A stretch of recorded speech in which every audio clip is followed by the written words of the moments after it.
I'm excited to see where this one takes me. I had a skating accident and I bruised my ribs. I haven't really seen it talked about anywhere else, and it is like brutal. I'm currently tapering off medication. So I think I just caught the flu, but I was like, oh my God, I'm in a hotel with a fever. I'm actually really upset. I'm actually really upset. This is update number 1 of the Magic Mountain in this vlog. You guys asked for a full dedicated vlog to the Magic Mountain, the one and only by Thomas Mann, so here it is. I am so excited to read this book. I'm already 60 pages through, so I will just give you the lowdown. I'll try to give you my first impressions, my reading update, and just take you along on probably what is going to probably be a very long, chatty, hopefully very cozy reading vlog. This young man, Hans, he is like perfectly healthy, but he decides that for a change of air before he steps into like full-time work, I guess, he is going to go visit his cousin. His cousin is not well, but his cousin is residing, taking some mountain air, and taking a room up at a sanatorium in the Swiss Alps for tuberculosis patients. Pretty sure this was before they knew that you probably shouldn't do that. Like, you probably shouldn't send a pretty healthy young man up to the mountains where there's a bunch of uber sick people who keep dropping off dead from TB. He meets his cousin and he starts to meet the doctors, who are crazy characters. I love them. I started a little tabbing system. I'm probably going to try to annotate a little bit too, but right now I only have 3 colors. We have like darkish orangey beige, which is for time and history, but more so for time, because his cousin Joachim keeps saying like, oh yeah, we make pretty free with the human being's idea of time up here. A week for us is like no time at all. You wouldn't believe it. The 3 weeks are just like a day to them, because that's the thing. Hans is only supposed to be there for 3 weeks. He keeps saying it. He keeps telling people that, and people are reacting a little bit strangely to him when he's like, yeah, I'm just here for 3 weeks. Like, I'm just chilling. I'm just gonna be here for 3 weeks and I'm gonna leave. I don't think he's leaving. Actually, I know he's not leaving. Why everyone is like thinking that's a little strange, I don't know. I guess because to them, that unit of time is pretty small. So it's just so unsettling. The start of this, everything about it is just so unsettling. I think Thomas Mann is so good at setting up this atmosphere that is kind of spooky, scary. Things aren't quite right. Things are like moving in the background, creeping up on you. That's kind of the vibe that I'm getting. I have this lime green, light green tab that's kind of the color of phlegm for sickness and ill health. I love books about sickness, diseases, doctors, patients, sanatoriums. I am so there, so I'm very interested to just kind of see and track what's being talked about in terms of ill health. I know Mann, I think, has a number of different motivations for portraying and getting together all these different members of society who are also all from different countries, different ages, together as a microcosm for Europe before the First World War, and being like, these people are sick. These people are sick in their spirit, in their soul. This is one passage that's so haunting. It's the first night that Hans is there. He's been told that the bed that he is occupying, like, he was just able to get the room because the person who was in his bed before was a woman who just died. And she was taken out like the morning that he arrived or something. So he's sleeping in a bed where someone died the night before. He's not totally even upset about that. He's more upset about the fact that his neighbors in the next room over keep having really loud sex. That's what he's upset about. A noise. It was coughing, obviously. A man coughing. But coughing like to no other Hans Castorp had ever heard, and compared with which any other had been a magnificent and healthy manifestation of life. A coughing that had no conviction and gave no relief. That did not even come out in paroxysms, but was just a feeble, dreadful welling up of the juices of organic dissolution. It's just as if one could look right into him when he coughs and see what it looks like, all slime and mucus. Other weird, scary remarks. Hans has met both of the doctors, who are just larger than life characters. They're very eccentric. They're the kind of people who you would expect to be doctors of a, in the middle of nowhere, a little bit inaccessible sanatorium, if you know what I'm saying. And they're like, oh, like, why are you here? Are you sick? Hans ended by saying he was, thank God, perfectly healthy. Really? It's the next line. Really? Asked Krakowski. putting his head teasingly on one side. His smile grew broader. Then you are a phenomenon worthy of study. I, for one, have never in my life come across a perfectly healthy human being. I'm so scared as well because someone in the book club put in that the film A Cure for Wellness took like as its inspiration the Magic Mountain, so I'm thinking that that might spoil a little bit like some things for me. I was so excited. I remember when A Cure for Wellness came out, I was so excited to watch it. It's set in the modern day, but like Magic Mountain is about this young man who goes in search of his colleague who's staying at like a health resort, health spa, and he gets there and it's not what he expects at all. So I'm hoping that it's not the exact same thing in Magic Mountain, but I feel like that's the kind of vibe that's going on. The Cure for Wellness is not like a very good film, by the way, in my opinion. I think it starts with quite a strong premise and it like throws itself off the rails quickly. But I think it's a very beautiful film to just look at. This is honestly, as a character, just kind of annoying me. Like, he's a young man who's like, he hasn't had it all too easy. Both his parents are dead and he's been acquainted with death at quite an early age. He's been very affected by like his grandfather dying, for example, but he's so what's even the word? I don't know. He's so particular. He doesn't seem, if things aren't just right or like a certain way that he wants them to be, he gets quite upset. The chapter that I'm on now, I'm really enjoying because we just met probably one of the most interesting characters. He also is very shocked that Hans is not one of the patients. Like, there's a very clear divide between one of us and like the outsiders who are well. There's even instances that his cousin tells him about where like one young man is suffering in the sanatorium and his brother comes up to visit the man who's suffering and then they both get sick. I'm just like, guys, let's put two and two together. Hans, why are you there? Why are you there? Like, go home. Semprini says, then you are not one of us. You are well. You are but a guest here, like Odysseus in the kingdom of the shades. Love that so much. You're bold indeed, thus to descend into these depths peopled by the vacant and idle dead. Descend, said Semprini. I protest. Here I have climbed up some 5,000 feet to get here. That was only seeming. Upon my honor, it was an illusion. We had a really nice description of Hans in the train coming up to the mountains, and there's already been a little bit about glaciers. Oh, I'm so happy. I'm on page 61. Yeah, I'm on page 61 right now. I'm gonna read a little bit more. I've been trying to read at least 15 pages a day to get through this by the end of March, but I'm having such a good time. I'm having such a good time with this, so I am going to, I'm just gonna keep reading. I'm just gonna stop talking. This was kind of a long little first impressions clip, but loving it so much. I'm getting such a good like picture of the sanatorium and the mountains right there. I want to go there. Welcome to my bed rest. Something is happening reading this book. I am becoming like Hans. I'm scared. Is it me? Am I going to the Magic Mountain? I have been on bed rest now for a few days and I'm slowly losing my mind. I slowly feel like I am in a sanatorium, in a sanitarium in the Swiss Alps. I'm losing it, okay? I'm losing it. I'm relating way too much to the people in this book right now. I need a rest cure, apparently. My body decided that I need a rest cure. Oh my god, he's too freaking cute. He is too flipping cute. The one thing that they're missing in the Magic Mountain is like a sanatorium cat. If there's a sanatorium cat later on, I'm gonna lose it. I think that would be the perfect addition to the book. I had a skating accident and I bruised my ribs really badly. Like really badly. They're hurting quite a bit actually, so I've been not really doing any physical activity. Even going for a walk has been hurting a lot, so here I am, resting, not rotting.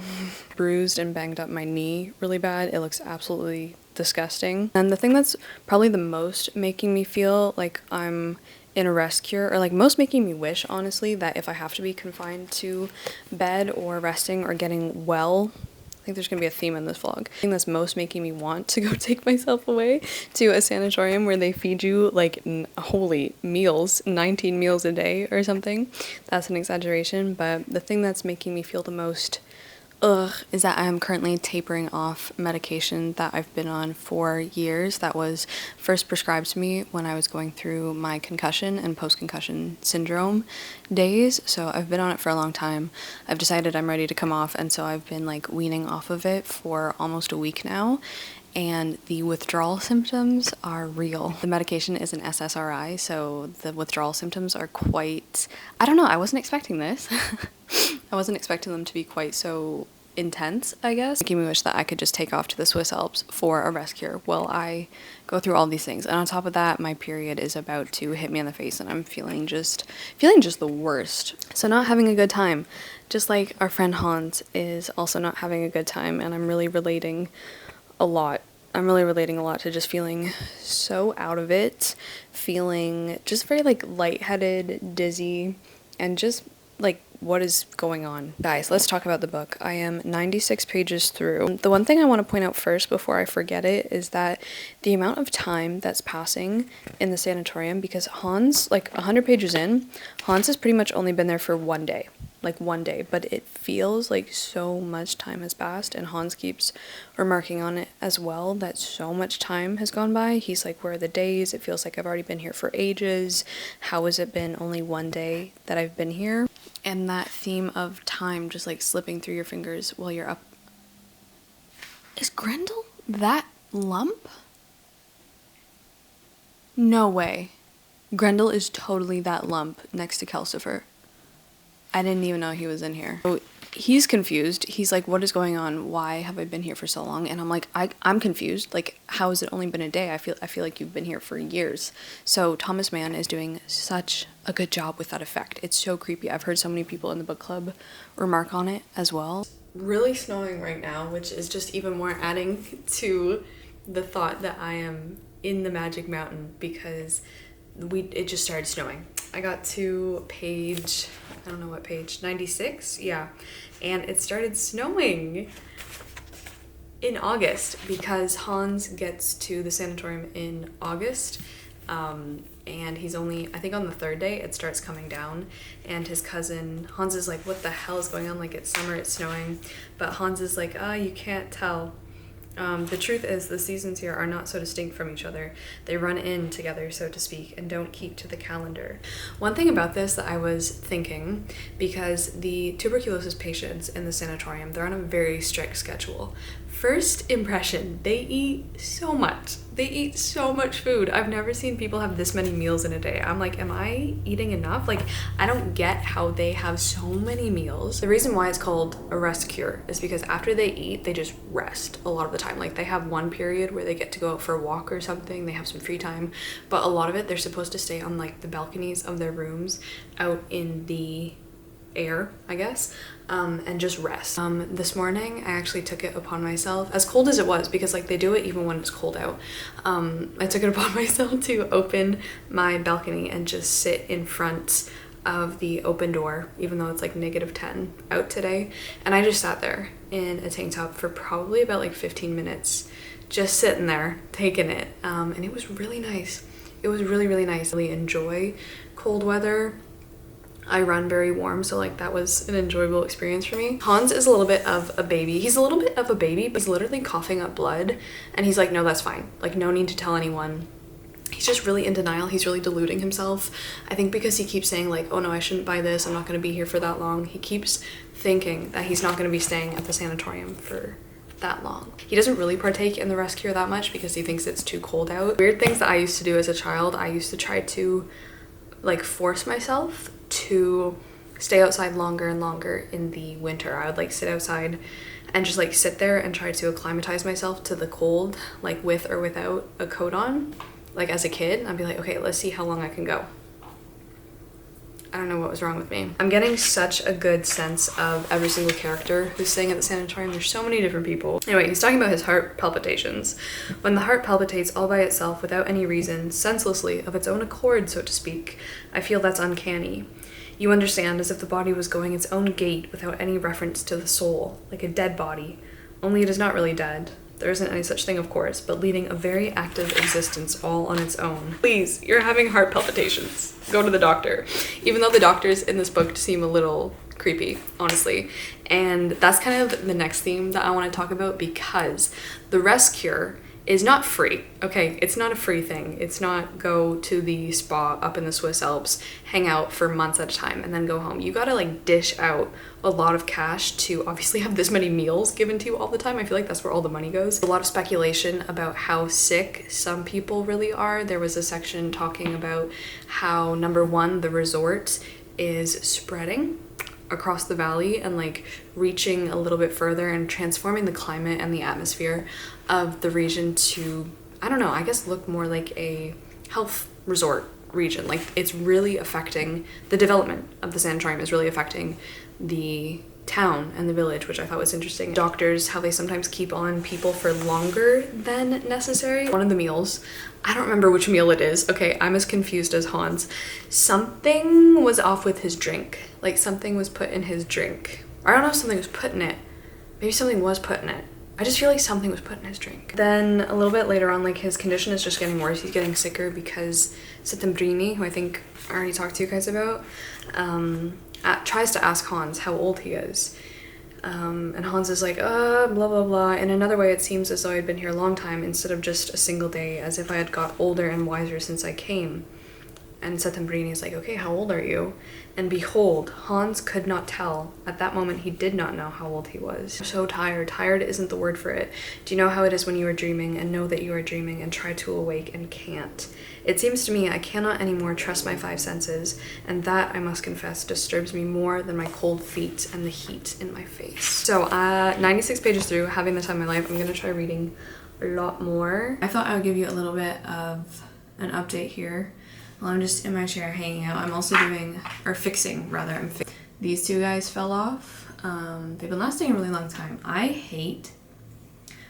shouldn't say I hate. I don't really enjoy at all doing my nails. I'm saying on the Magic Mountain while I fix these two guys up. I've taken a long break off from reading the Magic Mountain because I've been ill, and I feel like it's very apt that this vlog is kind of turning into like an illness vlog. I don't know if that's such a thing. I think it should be, because there was a quote in the Magic Mountain. First of all, there's that one, right, where it's like, I don't think I've ever seen a perfectly healthy human being. And I love when people talk about just being like sick and what they're going through, because it's still so much of a thing that society just tries to hide and cover up and like don't talk about it, especially obviously mental health is the one with like the bigger stigma on it. But I've just been going through it really reading this book, which has been so interesting, being not feeling super healthy while reading the Magic Mountain, which is about a man who's staying in a sanatorium and who is quickly getting sick, as we've seen, Mr. Coughing Up Blood. So that's been really interesting, and it's just made me think so much. It's just made me think so much. I don't know if anyone else can relate, but like number one thing I want to talk about is that I have had this fantasy for like years, ever since I was little, since I was a kid, where I just wanted to be taken out of society and placed in like a, what do you even call it? I guess like something like this, a spa, a sanatorium, an asylum, a hospital. It really hit me when I read Norwegian Wood in high school, because that deals with a young woman going to this place up in the mountains. And I just wanted it to be somewhere that had like, you know, no cell reception, you had like this routine, people would loosely take care of you. It's just always been this fantasy that I still have to this day of like literally going somewhere like this sanatorium and staying there and having this very simple life full of routine. You would do like a little bit of manual labor. That sounds fabulous to me.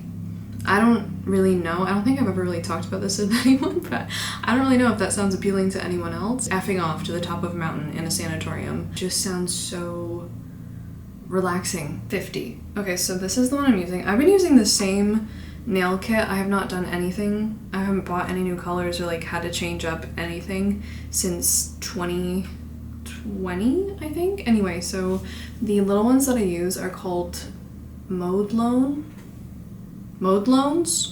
I don't know. And then the coating that I use is like the Madame Glam ones. These were actually one of the first products ever sent to me as like a YouTuber, I guess, back in the day, like 5 years ago now or something, so I'm still using them, so thank you, Madam Glam. 5 years later. I have really been dealing with like this rib thing. I did end up going to get an x-ray. Actually, putting on a hospital gown and standing in a hallway with other people in hospital gowns waiting to get x-rayed it's a very humbling experience. X-ray came back normal, which is great. The rib is feeling a lot better, but I basically like stopped reading and stopped doing just a bunch of things because it got really quite painful and really bad. So I just needed to like really rest, which I was not really in the mood for. So the rib is much better. I will tell you that the withdrawal symptoms, it is getting better. I will say that. I think it is getting better, but it definitely got worse before it got better. So I'm still tapering off, and I suspect I'll be tapering off throughout this whole Magic Mountain vlog. I haven't really seen it talked about anywhere else, and it is like brutal. It can be really brutal. I am trying to go slower than the doctor recommended because my doctor was like, yeah, you can do it in 4 weeks and you'll be done. And then I stumbled upon like a bunch of, first of all, just people's first-hand experiences along with other like accounts. There's this guy talking about it a lot, and he's like, you should go like as slow as you physically can if you are able to, because it is bad. And I'm on one of the lowest doses, so I cannot imagine what it's like coming off of like quite a high dose of an SSRI. That must be like living hell. I'm at a point now where Hans is like measuring his temperature for the first time because he is set to leave the sanatorium after his time there visiting his cousin is over. But obviously like he doesn't leave, and I've been thinking about like, okay, what could be detaining him? First, I thought it was gonna be like a serious accident, whether it was like actually an accident or a little bit more foul play than that, like you'd break an arm or something hiking. And then second of all, I thought it would be a really cool decision and like commentary if he just decided to stay there. Like he wasn't sick at all. He's just like, yeah, this is the life for me. Because he's remarked so much that like he's an extremely mediocre dude. He doesn't really want to work. He doesn't really want a job. And he's remarked so many times that he feels like obviously the most fit when he's doing literally nothing at all. He's remarked that the schedule and the routine of the sanatorium really appeals to him.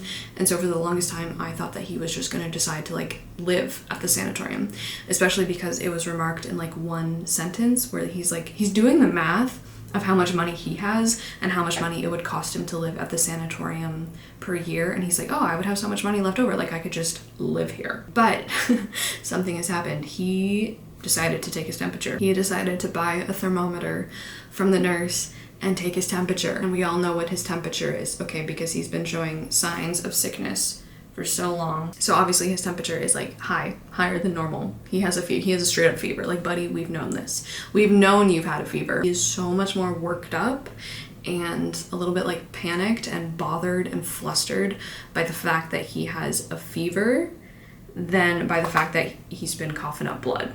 Like, are we just coughing up blood in the 1900s and not caring? Okay, I got one nail down. I finally caught it. The book has finally made me ill. I just wanted to get ready a bit, so I thought I would do my makeup and chat about the Magic Mountain. Because, wow, it's been a time. So there's been quite a bit of space between the last update and this one. I'm not going anywhere, really, on this fine Saturday evening. Actually, I have to pop to the drugstore. In the space since I last talked to you, I went to Iceland, I went to Scotland, I got sick, and I've come fully off of my medication. I think the travel vlog and all that jazz is up before this one. Really struggling with lightheadedness today, so if I look just out of it, that's why, but I'm determined to just feel a little bit better. I went to Iceland and stayed in a hotel that I was like, oh, this is really how I imagine the sanatorium to look like the hallways and everything. It was very, I don't know, it was just really cool. So stayed there, and I'm like, this is how Hans must feel when he's staying. And I was like, but I'm just a visitor, I'm not sick. And then I went to Scotland and stayed at a different hotel, and then I really did get sick. And I was like, oh no, because it started with like a sore throat, runny nose, not runny actually, stuffed up. And then what happened?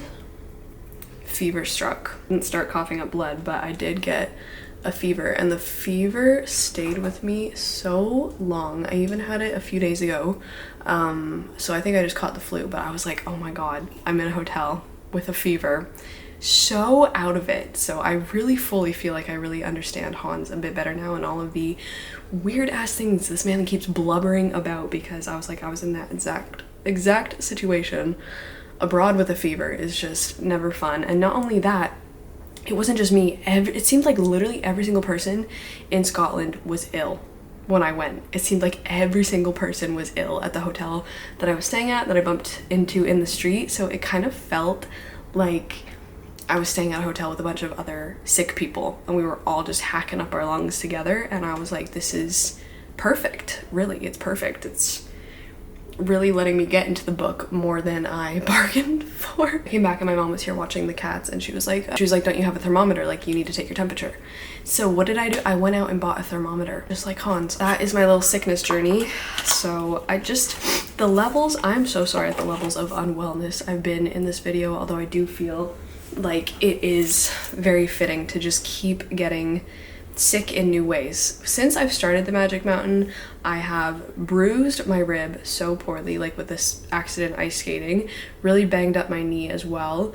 What else happened? I started coming off the medication, which has been such a journey, and which I'm now fully off of, and this is, I think, my 4th full day off of the meds, and it is not going good. It is not going good. I was feeling really confident with the dosages that I was taking, and I even extended what I was supposed to be doing longer than the doctor said, so I could give myself even more time to adjust. Once 3 weeks had passed with the last dosage change, I was like, okay, it's finally time to come off of it altogether, because I was taking literally the lowest of lowest halves of a pill that you could take.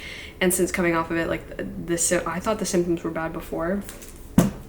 Girl, I just get so lightheaded to the point where I'm like, I'm just gonna fall over. I can't walk in a straight line. Such a sense of being so disoriented. Even right now, the world is like spinning, and I know it's a very common symptom. I've like read so many people's experiences coming off of SSRIs, but it's just I've just been really loving the discussions in the Magic Mountain of sickness and illness. Like, that is such one of my favorite things to read about, is illness in literature, a literature of illness. That is really my jam. I love that. That's one of my favorite topics in lit, is just being sick. I don't know if I've already talked about this, but Hans' remarks to Settembrini, who I am more and more getting so fed up with. I'm more and more getting so fed up with him. If I haven't introduced him, he is an Italian man staying at the sanatorium because he's sick, and he's very like the picture of the Italian humanist teacher. He very much harkens back to like Renaissance ideals and the ideal of humanism, and his whole thing is like progress, civilization, democracy, the West, very much pitted against the East, and this like forward momentum movement of people and progress and all of this. And he's very much like the instructional tutor to Hans. But I've really had enough of him. He's really grating on my nerves. He keeps preaching everything. Hans says, one wants to feel a proper respect for illness, of course. After all, there's a certain dignity about it if you like.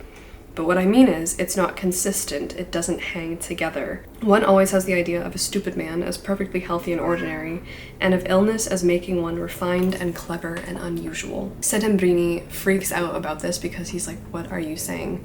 Like, what are you saying, that a ill person should always be like refined, and that their illness or disease or injury should make them more experienced or worldly or wise than the rest of us? He says, I say no, disease has nothing refined about it, nothing dignified. Such a conception is in itself pathological, or at least tends in that direction. I've really just been thinking about this, like, does the sick person feel that they are enriched and educated by their illness? And then of course you can only feel that way like if that illness passes, like, because a lot of people in, for example, the sanatorium, it doesn't pass for them and they just die. And so what did they gain from the experience, kind of thing? Does it make someone wise, or does it rather steal their reason and to learn to express and to live life fully without the illness or disease in question, kind of thing? So there's just so many cool passages in here, so much to think about, and I'm just enjoying it immensely. Hans is such a funny guy. He's such a dork. He's so silly. He's so I like him, I dislike him. Like I said, he, like, the narrator is saying, like, you're kind of meant to believe in stuff. He's a very mediocre guy. He's just kind of, like, very inexperienced, doesn't really know what he wants to do with his life. But he just comes out with the most ridiculous things, and I just really enjoy him. He says to his cousin, who more and more, they're just becoming so different and so opposed and developing in completely opposite directions. He says, "Don't you like the sight of a coffin?" I really do. "I find it a handsome piece of furniture, even empty. When someone is lying in it, then in my eyes, it is positively sublime. Funerals have something very edifying. I always think one ought to go to a funeral instead of to church when one feels the need of being uplifted." Let's talk romance, because this is becoming like a huge key part of the Magic Mountain, and frankly I wasn't like too into it because I think the Magic Mountain is a tome. That's why we're reading it for Game of Tomes, but I think it is a little long, and Thomas Mann does like to go on a lot of tangents, and he does like to take his time describing a lot of things. Those things is the relationship, not even a relationship, just the feelings that Hans starts to have towards this other Russian patient named Shosha? Sure, I'll say Claudia. So she is a very interesting lady, or so Hans tells us, and day by day he's just becoming more and more obsessed with her, even though they have yet to talk. They have yet to talk. It is a classic, like, when you see someone your age at the airport kind of situation. "Where's my chicken nugget?" "Oh, hi. There you are, Pookie. Pookie." And it's Phuket. You can't see him, but he's here. Grendel's waiting to sit by the TV because he has a bit of a TV addiction. Anyway, so he's just been watching her from afar. She's the person who keeps slamming the door, and it's really bothering him. And she just looks very interesting. But more importantly, she looks interesting to him because she reminds him of a young schoolmate that he used to have when he was quite young, and for whom he also had very intense, complicated feelings that are giving certain undertones, shall we say, because who saves some... Okay, so here it is. You go up to your crush in middle school, ask for a pencil, ask to borrow a pencil. Hans becomes so obsessed with this young kid whose name is Pribislav that he steals and saves this kid's pencil shavings for years. He steals the kid's pencil shavings from his pencil. He keeps them and he saves them like a little dragon up in his attic for years. Turns out when he sees Claudia that she has the exact, not like eyes, but the exact same eyes as this kid did, and it's constantly remarked how her eyes are very opaque. They're like slits. One of the doctors compares it to cracks in a loaf of bread, which was just such a memorable comparison. But for this reason, I think among others, he's become obsessed with Claudia because he reminds her of someone from his past who he was also obsessed with. Anyway, this obsession goes on for like weeks now, because by the way, Hans has been racking up his time at the sanatorium. And we're almost getting to the point where he is coming up to the end of his 3 weeks. He cannot stop inquiring after her, asking questions about her, basically following her around, always keeping an eye on her, and like, I guess they're both aware of each other now. He says stuff about her because she's obviously diseased, and him not being a part of the Shades, him being Odysseus and being able to leave the sanatorium, he has this fascination and like this obsession almost with becoming sick just like her. Interesting. He keeps talking about her arms, like how obsessed he is with Claudia's arms. Like she's wearing a dress that like shows her arms and stuff. It was by a definite design that women were permitted to array themselves with irresistible allure. But suppose a woman were inwardly diseased, unfit for motherhood. What then? What was the sense of her wearing gauze sleeves and attracting male attention to her physical parts if these were actually unsound? Obviously, there was no sense.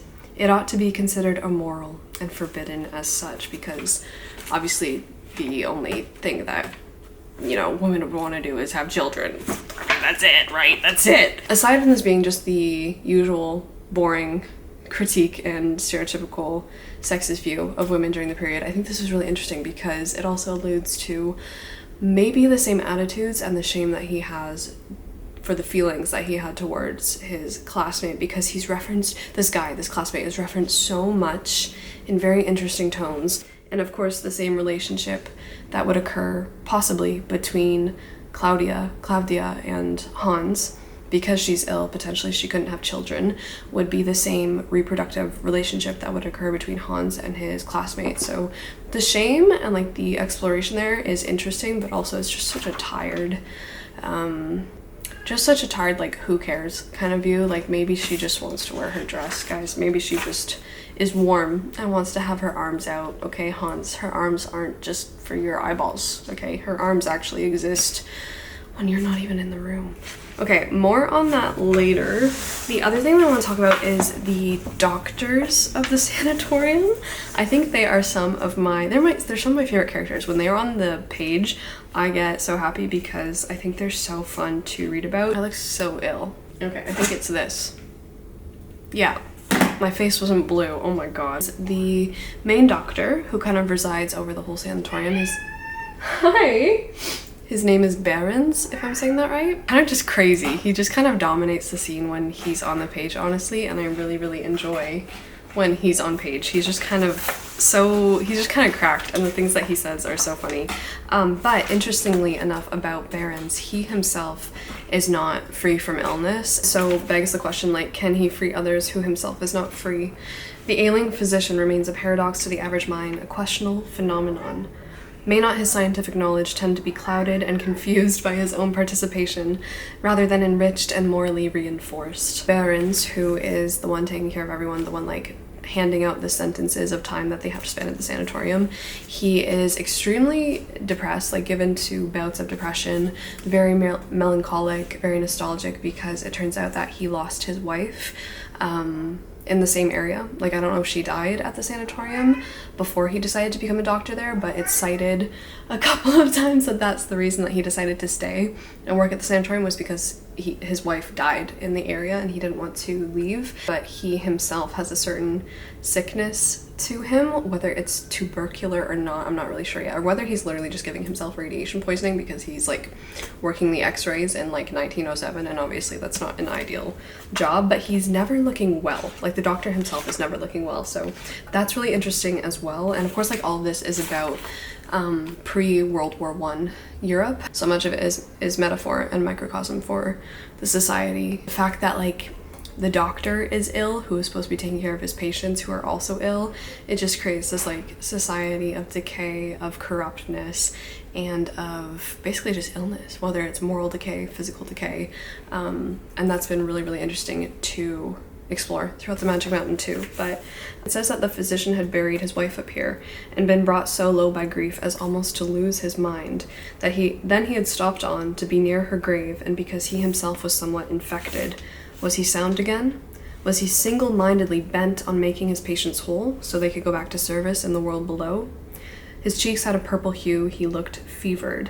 And we have like just whole pages of Settembrini rambling on to Hans. I don't know, I'm just tired by his ideas and by what he says. I think I am gonna get cozy with this. I'm just gonna take a few seconds to set up my little reading space, I think get a snack, and then I have like a fair decent amount to talk to you about because I got much further, and obviously Hans is no longer a guest at the sanatorium. Hans is no longer simply a guest at the sanatorium, and so that's what I'm really excited to talk about mostly. So 2 hot seconds, because like my favorite parts of the book so far have happened. Hans is in the sanatorium now. He is not a patient. Like, we knew this was coming. We knew this was eventually going to come about, and actually neither of my 2 hypotheses regarding like why he stopped just being a regular visitor and became a full-fledged patient of the sanatorium, none of them were correct. So he didn't get like some freak accident, and he didn't just decide to stay and live up there. He has been diagnosed as tubercular by none other than Dr. Behrens himself. And I forgot to mention the other doctor, Dr. Krukowski. He is more of the analytic doctor, so the doctor of the mind who engages in psychoanalysis, which I'm so excited to get into, and I hope he's featured a lot more. Hans had a little bit of a fever.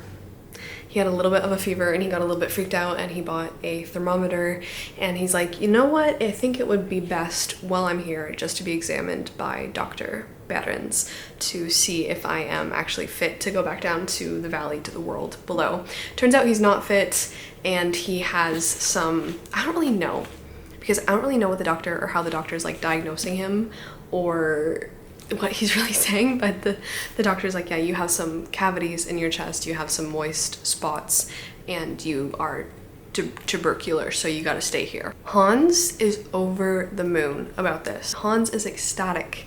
He's like, this is exactly what I wanted. I didn't actually want to leave. I want to stay so bad. And he's so happy that he doesn't have to go back down to the world below. It's almost like disconcertingly happy.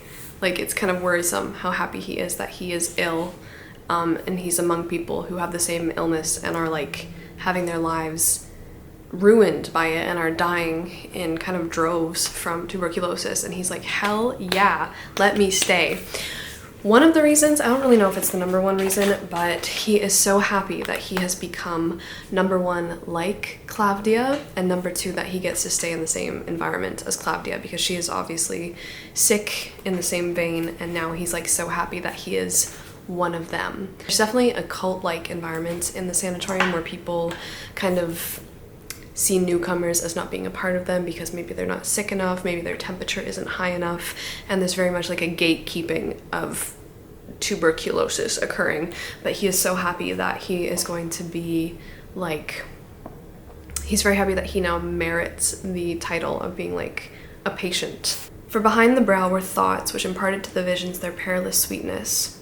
Madame Chauchat's ailing state, the heightening and accentuation of her physical parts by disease, the corporealization, so to speak, of all her being as an effect of disease, an effect in which he, Hans, by the physician's verdict, was now to share. Time is passing so swiftly, so swiftly. I'm honestly a little bit tired of Thomas Mann's excursions into talking so much about time and so much about the nature of time. Like, it does get quite repetitive. It was a subject I was really into when it was first introduced, but I think having it not like done to death, because it does play quite a large part in Hans's stay at the sanatorium and like the quick passing of time and the huge leaps over months that we make, and weeks and days for that matter, but I'm just a little bit tired of it at this point. That being said, he has been there for a while. He's had stuff like an x-ray, which was probably one of my favorite scenes yet, where he like got to see his own hand. He's just so happy to be where he is, and like honestly I don't blame him. And one of the things I'm trying with the Magic Mountain is really to keep separate, like just read it as a story of Hans, this young man in a sanatorium, kind of living his best life, versus all of this metaphor and microcosm that Thomas Mann is trying to make of the early 1900s Europe and different countries, because so much of it like pertains to the attitudes and to the sickness that he is diagnosing the society with. And for the most part, I really don't want to like pull too much of that out of it, because I find that so much more enjoyable to just read it as a story of this guy who's just like having a good time up in the mountains. Just basically lounge. Like, he's just lounging for a living, so I don't really blame him for being like, oh my god, this is great. And of course, at every turn, Settembrini is like, no, you gosh darn idiot. Like, you need to be reading the newspaper, paying attention to the news, get in it good with human progress, and like be a good, decent, contributing member to society in the name of like progress. On the other hand, like Hans is just up here being like, you know what I want to learn about? I'm gonna order all of these books on the human body, because thanks to Claudia, he becomes obsessed with, I don't know if he's obsessed with the human body, he's obsessed with her body, but he just wants to know everything. Like, he really embarrasses himself. He's continuously embarrassing himself in front of his cousin who is just this upright image of like this very dedicated, dutiful soldier who just wants to leave the sanatorium to get back down to the plane so that he can actually be a soldier and like fulfill his duty.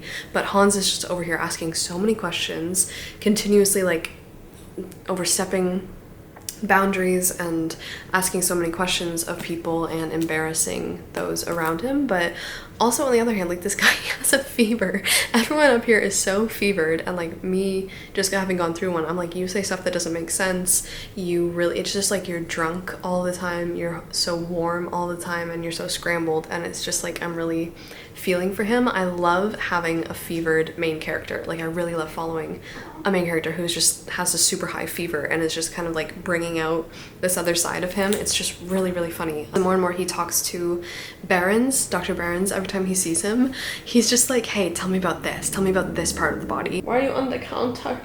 Why are you on das counter? He also becomes jealous of the doctor because not only is the doctor, like, I guess on more intimate terms with Claudia than Hans is, because like he's her doctor. Hans is like kind of touchy about that, but also the doctor is a portraitist. He's an artist and he paints people, and he has asked Claudia to sit for him, so Hans is just like completely so incensed and jealous. Wild scene where Hans, Joachim, and Dr. Behrens, like they're all in the doctor's office just talking, having cigars and coffee together, and Hans sees the painting of Claudia hanging on the wall and he's like, you bitch, like you awful person, how dare you paint my girl, like how dare you do that and rend her so human looking. Like the painting is really, really good. But he's just like trying to frame his talk of anatomy to be purely about a love for science, when both his cousin and the doctor are like, we know you just want to know about Claudia.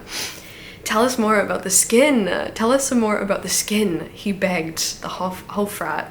I don't know how to say these German words, I'm so sorry, but it's the doctor who's the head of the institution. That is, if you'll be so kind. Not only that, but he takes her portrait off of the wall. He takes it off the wall and he's like, oh, I'm just taking it off the wall because I'm gonna put it in a better spot where there's like more sun. But in doing so, he like doesn't put it back on the wall. And he just takes it off the wall and starts walking around the room with it. And then he puts it on his knees and sits down and just like has taken monopoly over it and claimed it as his. He says, don't tell us about the fat layer. We know about that now. About the human skin in general that you know so well how to paint. About the skin, the doctor said. You were interested in physiology. Very much. Yes, I've always felt a good deal of interest in it. The human body, yes, I've always had an uncommon turn for it. I've sometimes asked myself whether I ought not to have been a physician. It wouldn't have been a bad idea. Because if you're interested in the body, you must be interested in disease. He just goes like on and on and on. And also the way that the doctor talks combined with Hans's just like earnest, young, kind of innocent, fevered remarks, I just really love it. It creates such a humorous atmosphere. And the doctor is so whack. Behrens responded, the lymph, what is the lymph? Is the most refined, the most rarefied, the most intimate of the body juices.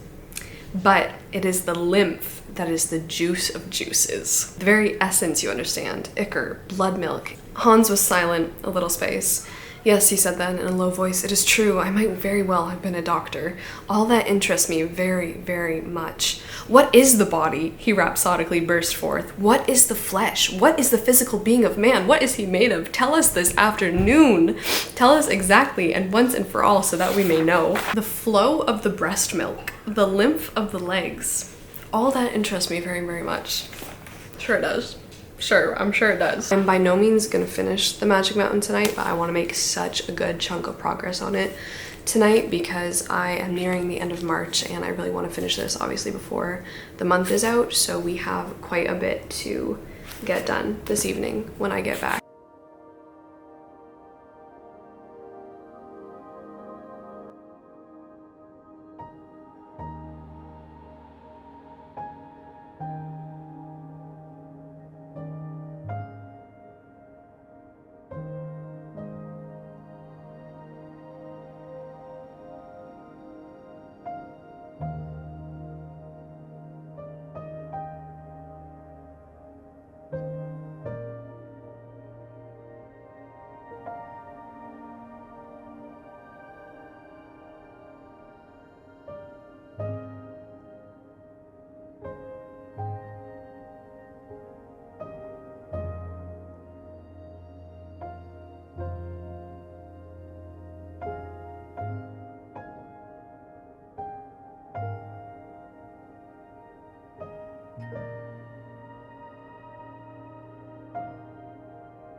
Okay, so I guess it's finally time to admit that this book has put like a curse on me. This book has put a curse on me. I don't think there's any other explanation. I am still feeling sick. I'm still feeling sick. What is going on? It's been a while now.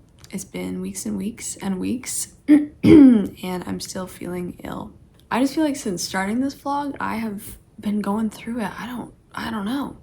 it's just been one thing after the other. First it was the busted ribs, then we had the whole saga of getting off of the medication, which is still affecting me with withdrawal symptoms. I think now it's mostly mood symptoms, not so much physical symptoms that I'm experiencing, but and then I got the flu. And what else has even happened? I don't know, but I'm almost finished the Magic Mountain. So maybe when I'm done the book, this curse of sickness will end, and myself, along with our good friend Hans, I don't know what's gonna happen to Hans.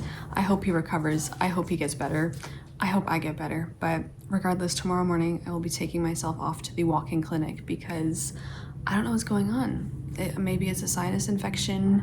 I hope it's just a sinus infection. Just like, get me out. Get me out. This book is driving me crazy.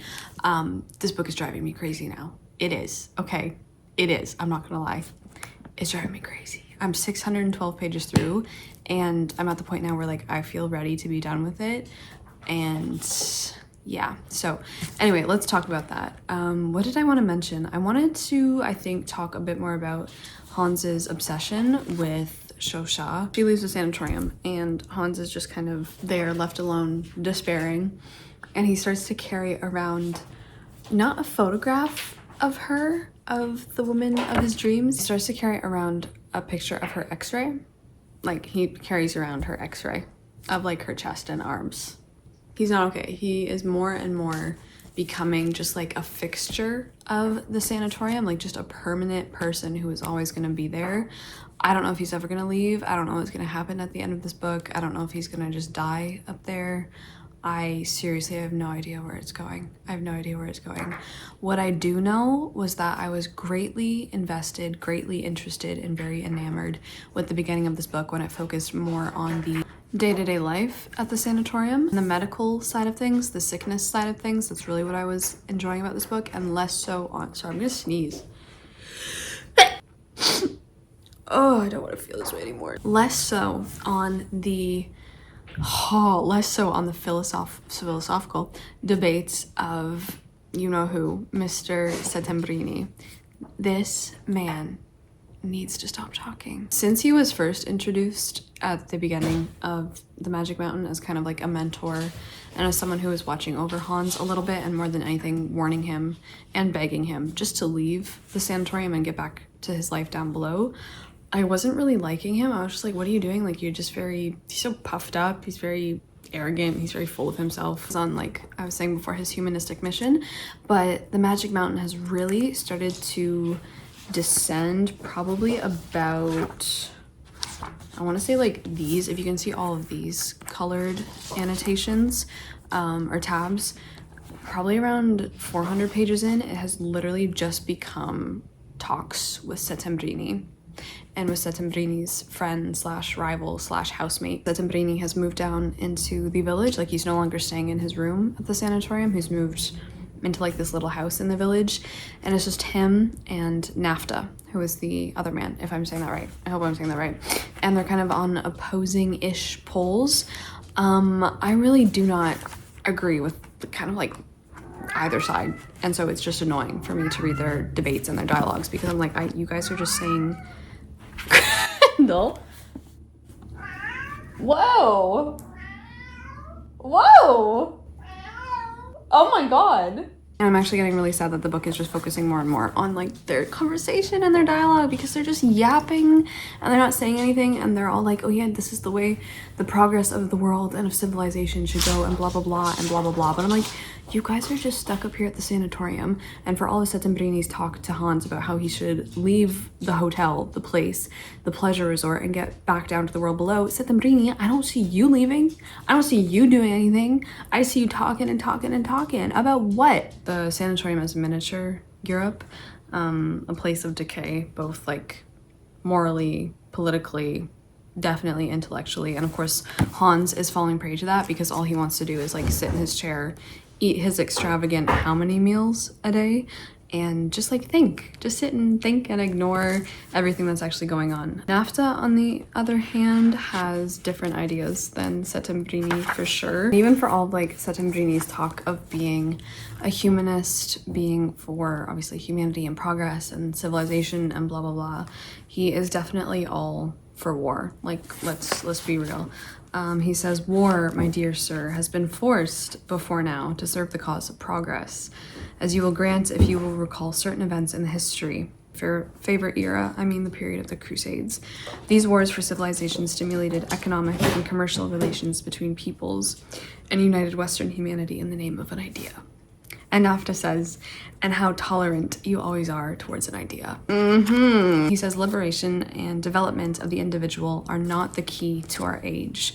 They are not what our age demands.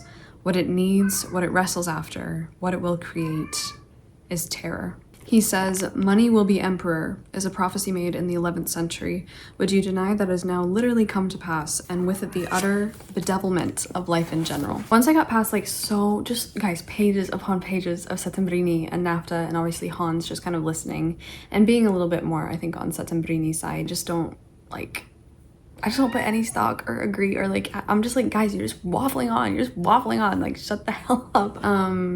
Time passes, right? So around 430 pages in, Hans has been there now for, I think, maybe 2.5 years. I don't know if you can see Grendel's little face or not, but he's here. It is just the next day. I'm actually feeling worse, so I thought I was gonna go to the walk-in clinic today, but I don't know, I might end up pushing it to tomorrow now because it's currently storming, or like just blizzarding. Yeah, I have a few things to tell you before I sit down and finish it, because I finally have less than 100 pages to go and I'm getting really anxious to just finish it up. But I know I was talking last time about NAFTA and Settembrini, but something more interesting I think happens in the I guess plot. Joachim has still been up here with them this whole time. Maybe it's like been 2.5 years ish now, but he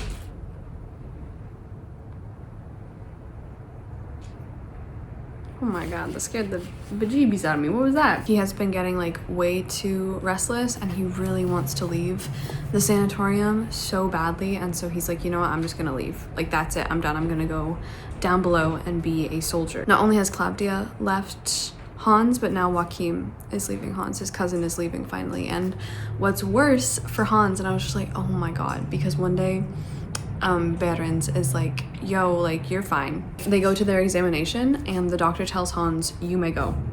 Hans stammered, you mean I'm cured? Yes, you are cured. The place above in the left lobe is no longer worth talking about. Your temperature doesn't go with it. Why you have it, I don't know. So far as I'm concerned, you can go. So he gets told that he can leave the sanatorium, and Hans is like, no, I'm actually sick. Like, I think the doctor's wrong. I think I'm actually still pretty sick and I shouldn't go down. And I shouldn't leave. That's normal. I was really upset because Joachim leaves anyway. He leaves, and I don't like Hans alone. I don't think Hans should be alone. I don't think that's good for him. I think he needs his cousin there, and I didn't know how much, like, myself as a reader was gonna miss having his cousin there. I think he provides a really good, solid person for Hans to be around and to like get his bearings and stuff like that, and now he has kind of like no one, just Settembrini and NAFTA, who he keeps visiting, and we keep getting so many speeches from these two, so many. But yeah, I was actually really I really missed Joachim. I really did. And then finally, after two or 3 years in the sanatorium, his uncle comes up to like see him with the mission of bringing Hans back home and like taking him back, and it goes so abysmally that the uncle just ends up like leaving in the middle of the night, and he's like, get me out of here, I don't want to end up like you, like I need to leave, and he just straight up leaves. Yeah, it meant that he gave it up finally, and with a metaphorical shrug of the shoulders, it meant for himself the consummation of freedom, the thought of which had gradually ceased to make him shudder. So he's like free now because no one from the flatland is gonna try to get him to come back home. Like, their mission's over, and he's now just staying in the sanatorium forever. Joachim is brought back up to the sanatorium with his mother because like he did go and join his regiment, and he was a soldier for a while and he was loving it, but he got really sick again, like the doctors predicted, and so he's been brought back up to the sanatorium to stay. So he's in the sanatorium for probably about 7 months before he really starts to decay, and this is not actually what I was expecting for Joachim. I am just really upset. I'm actually really upset. I was predicting that because World War I is really fast approaching, I was predicting that he was going to have to join the army and fight, and I thought maybe he would die during World War I.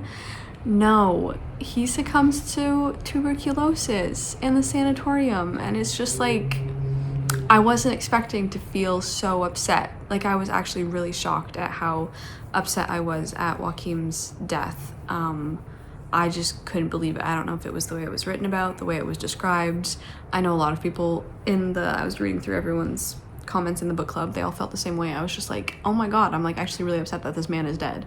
I'm like actually really upset. I guess I really liked his character, and I'm really sad that he's gone. So obviously even his funeral, because his body gets taken out of the sanatorium back into the flatlands, Hans doesn't go to his funeral. He just stays up in the mountains, and at this point we've lost him. Like, we've been losing Hans pages and pages and pages ago, but at this point I just feel so like he's a lost cause. He's hopeless. Like, he's never gonna be able to leave, and I've become a little bit disconnected from him. I think because at this point I am ready for the book to wrap up.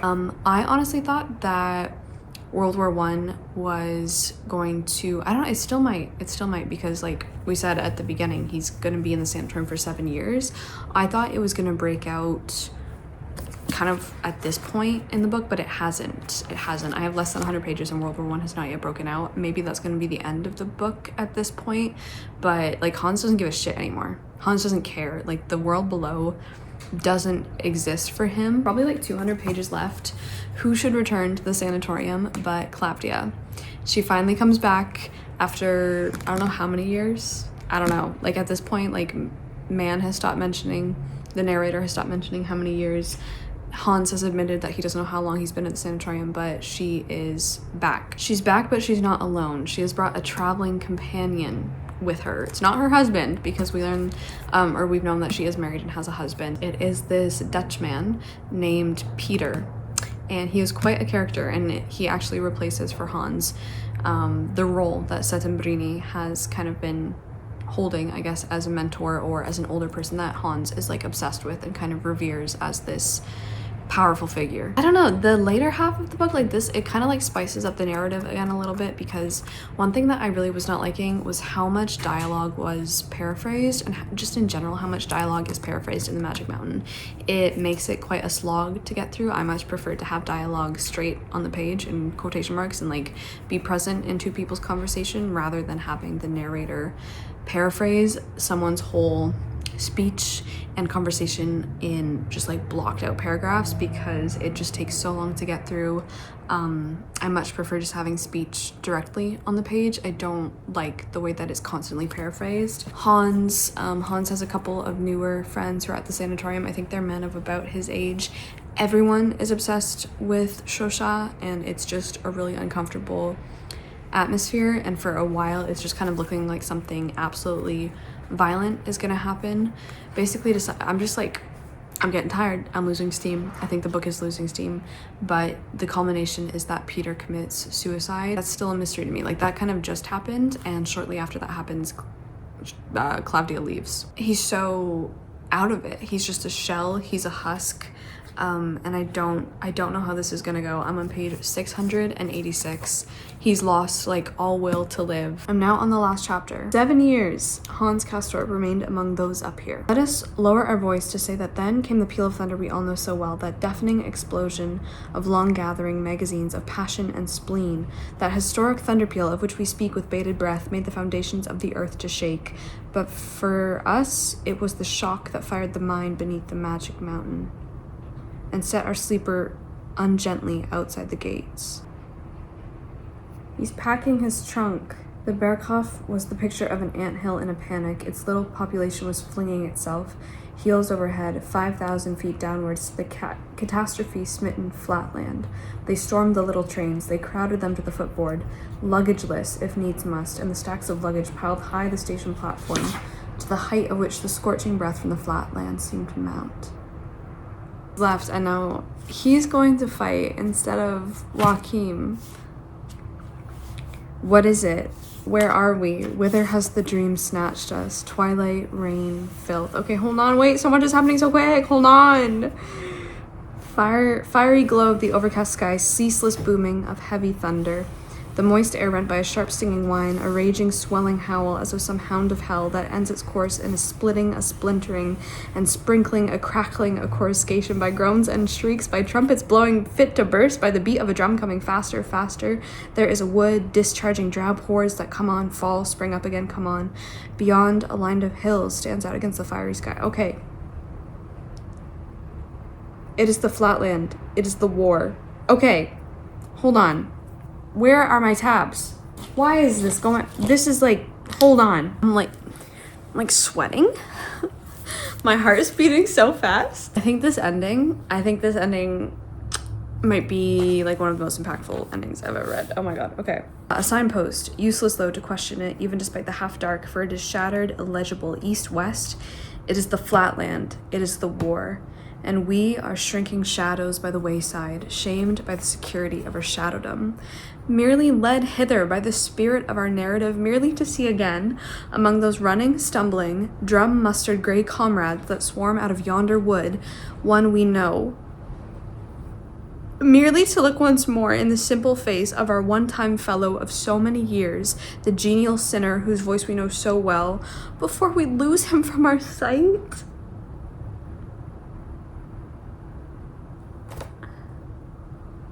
It is a volunteer regiment, fresh young blood, and mostly students not long in the field. I have 2 pages left, and he's like, it's ending with him in an attack, like marching forward with his company.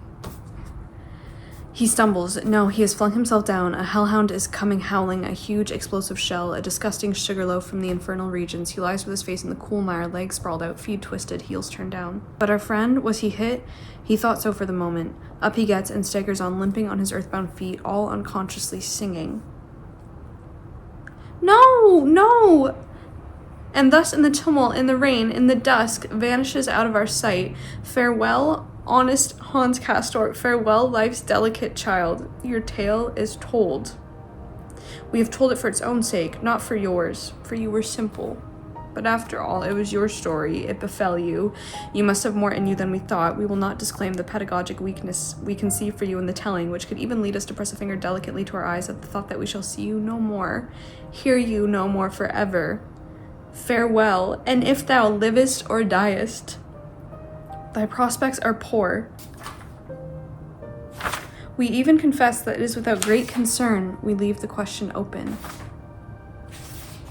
Adventures of the flesh and in the spirit, while enhancing thy simplicity, granted thee to know in the spirit what in the flesh thou scarcely couldst have done. Moments there were, when out of death and the rebellion of the flesh, there came to thee, as thou tookest stock of thyself, a dream of love. Out of this universal feast of death, out of this extremity of fever, kindling the rain-washed evening sky to a fiery glow, may it be that love one day shall mount.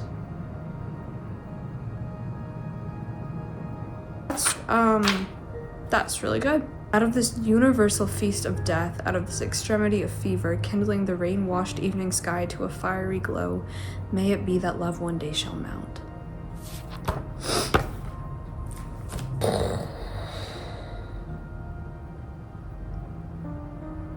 That was actually a lot. I wasn't expecting to cry at the Magic Mountain. I think it's just such a sudden contrast. It's like we've been with this guy for 730 pages, and then all of a sudden he's like, oh my god, like war's broken out. What am I doing? What am I doing in this Magic Mountain? I've been like hypnotized. I have to go and fight in the war for Germany. The fact that, I don't know, it just feels also like one of those great like reversals of fate, because obviously his cousin wanted to be the one fighting and it was a civilian after all. And the fact that it like just ends with like our little Hans, who, even though he's been a bit annoying and you've grown a bit tired of following him, you still feel something for, and it just ends with this like incredibly powerful scene from like the outbreak of the First World War that was just like,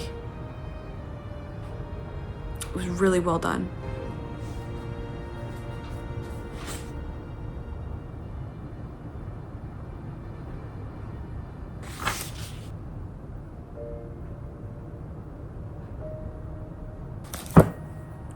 Oh, I'm actually really upset. I'm actually really upset. Oh, that was just a journey.